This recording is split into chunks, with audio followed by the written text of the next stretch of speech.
Skuad Garuda sempat diprediksi akan menjadi bulan-bulanan di ronde ketiga. Pasalnya, skuad asuhan Shin Tae-yong harus melawan sejumlah raksasa Asia. Jepang, Australia, hingga Arab Saudi punya deretan striker jempolan berkualitas. Namun, ketakutan ini langsung menghilang sejak Martin Paes resmi bisa memperkuat pasukan Merah Putih. Skuad Garuda juga punya barisan bek rasa Eropa yang sigap mengawal gawang sang kiper. Bagaimanakah kekuatan mengerikan pertahanan timnas Indonesia? Pertahanan kualitas Eropa. Peluang skuad Garuda di ronde ketiga diprediksi masih terbuka berkat pertahanan kualitas Eropa. Shin Tae-yong akan kembali mengandalkan skema 5 bek di lini belakang. Sang pelatih bisa menurunkan Jay Itzes, Justin Hapner, dan Jordi Amat. Kombinasi ketiga pemain ini sempat dipasang Coach Shin pada beberapa laga di ronde kedua. Meski begitu, Jordi Amat masih berpeluang digeser jika Elkan Bagot kembali dipanggil. Sementara ini, sang pemain gak tersedia karena masih berkonflik dengan Shin Tae-yong. Hamka Hamzah turut menyorot persaingan ketat di barisan pertahanan skuad Garuda. Mereka bersainglah, nanti yang terbaik akan dipilih oleh Shin Tae-yong. Buat pemain Liga 1, jangan patah semangat. Tunjukkan saja permainan terbaik kalian di klub. Komentar Hamka berusaha menyemangati dua bek tengah lokal, seperti Rizky Ridho dan Muhammad Ferrari. Kedua pemain ini diprediksi akan tersingkir di bangku cadangan. Di sektor bek sayap, skuad Garuda juga punya dua pemain yang abroad di benua biru. Calvin Verdong dan Shandy Walsh bakal menjadi tumpuan utama di sisi luar pertahanan. Kedua pemain ini akan menggeser posisi Arhan Pratama dan juga Asnawi Mangku Alam. Performa Verdong di posisi bek sayap kiri bahkan sempat dipuji langsung oleh Shin Tae-yong. Laga debut ini harusnya akan sulit untuknya karena ada perbedaan waktu dan lingkungan. Namun Verdong justru bermain dengan sangat baik, ucap Shin Tae-yong. Diperkuat kiper jago build up. Selain memiliki bek kualitas Eropa, timnas Indonesia juga bakal diperkuat Martin Paes. Kiper 26 tahun ini punya kemampuan paket lengkap yang bisa memperkuat skuad Garuda makin solid. Kemampuan refleks cepat Paes sudah terbukti karena pernah menepis tendangan Lionel Messi. Bintang Argentina ini bahkan 2 kali gagal menjebol gawang kiper keturunan Belanda tersebut. Selain jago menepis bola, Paes juga bisa berani meninggalkan kotak penalti untuk menghalau bola.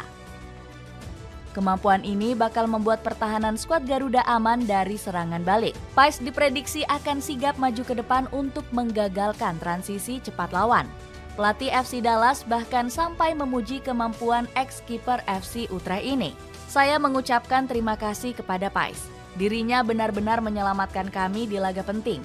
Saya bisa melihat dirinya yang menjadi sosok vokal kepada semua pemain, tutur Peter Luccin. Kedatangan Paes diprediksi akan segera menggeser posisi Hernando Ari sebagai pilihan utama. Pasalnya, kiper FC Dallas ini lebih tenang saat melakukan build up dari lini pertahanan.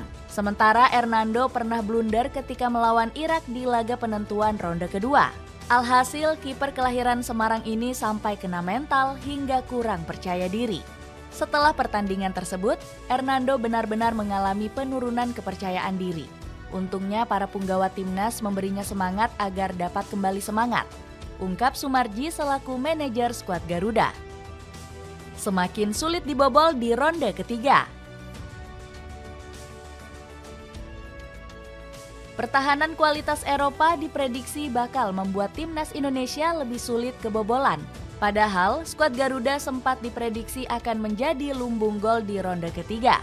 Pasalnya, timnas Indonesia harus melawan Arab Saudi dan Australia yang mengandalkan permainan fisik. Kedua negara ini juga punya bom bertinggi besar yang bisa mengacaukan pertahanan. Australia diperkuat Kusini Yengi dan Mitchell Duke yang bakal menjadi momok untuk skuad Garuda. Sementara Arab Saudi punya Saleh Al-Shehri yang menciptakan 4 gol di ronde kedua. Meski begitu, pertahanan skuad Garuda akan diperkuat oleh Jay Itzes dan Justin Hapner. Kedua pemain ini punya postur tinggi yang bisa diandalkan untuk berduel di udara. Bahkan Bang Jay dikenal sebagai bek yang rajin mencetak gol melalui sundulan. Saat melawan Vietnam, sang pemain sukses mengemas gol debut lewat tandukan maut. Kemampuan sundulan Bang Jai juga berhasil menyumbangkan 3 gol untuk Venezia di musim lalu. Di awal musim ini, Itzes juga sudah mencatatkan namanya di papan skor lewat skema bola mati. Sundulan maut pemain berdarah Jawa ini sukses menjebol gawang Brescia di Coppa Italia. Kontribusi vital Bang Jai ini berhasil menghindarkan Venezia dari kekalahan memalukan. Bukan hanya kokoh menghadapi duel udara, skuad Garuda juga punya deretan bek sayap hebat. Calvin Verdong dan Shandy Walsh diprediksi bisa menjadi kunci untuk bersaing di ronde ketiga. Kedua bek sayap keturunan ini diprediksi lihai menghentikan winger top milik raksasa Asia. Sandi dengan pengalamannya di Eropa bisa memberikan ketenangan untuk skuad Garuda. Sementara Verdong juga sudah terbiasa menghadapi deretan winger beken di Eredivisie Belanda.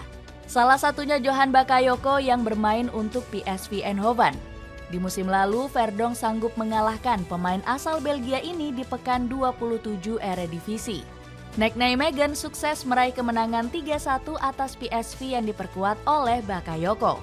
Kemampuan bertahan Verdong sudah mencatatkan 50% tackle sukses di musim ini. Pemain berdarah Aceh ini juga mencatatkan 2 kali blok serta 10 kali memenangkan duel. Namun Verdong dan Sandi masih harus membuktikan kualitasnya di ronde ketiga. Kedua bek sayap skuad Garuda ini berpotensi melawan winger lincah seperti Kaoru Mitoma dari Jepang. Bintang Brighton ini diprediksi akan memperkuat serangan skuad Samurai Biru di ronde ketiga. Kemudian masih ada Martin Boyle yang dikenal sebagai winger cerdas dari Australia. Lini belakang kebanggaan Asia Tenggara. Bukan hanya makin solid, pasukan Merah Putih juga mencatat pertahanan termahal di ASEAN. Timnas Indonesia punya deretan pemain bertahan yang bernilai fantastis. Bahkan total valuasi pertahanan skuad Garuda mencapai angka 10,93 juta euro. Jumlah tersebut unggul jauh dibanding negara rival ASEAN seperti Malaysia, Vietnam, hingga Thailand. Barisan pertahanan skuad Harimau Malaya sendiri hanya bernilai 2,9 juta euro. Sementara Vietnam unggul sedikit dari Malaysia dengan bandrol total sekitar 3 juta euro. Bahkan barisan pertahanan Thailand selaku Raja ASEAN juga nggak sanggup mengejar skuad Garuda. Lini belakang skuad Gajah Perang hanya bernilai sekitar 3,2 juta euro.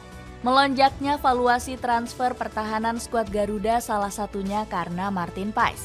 Pemain 26 tahun ini resmi menjadi kiper termahal di seluruh Asia Tenggara. Bandrol transfer kiper FC Dallas ini bahkan unggul jauh dari Neil Etheridge. Valuasi transfer Pais senilai 1,5 juta euro, sementara kiper Filipina ini hanya dihargai 300.000 euro. Selain itu, bandrol Jay Itzes dan Calvin Verdong juga sulit dikejar oleh dua bek Thailand. Chris Tadakaman dan Supan Tongsong hanya punya total nilai transfer 850.000 euro. Sementara Bang Jai dan Verdong punya bandrol yang mencapai angka 5 juta euro. Dengan semakin kokohnya barisan pertahanan, akankah timnas Indonesia bakal semakin sulit dibobol pada ronde ketiga?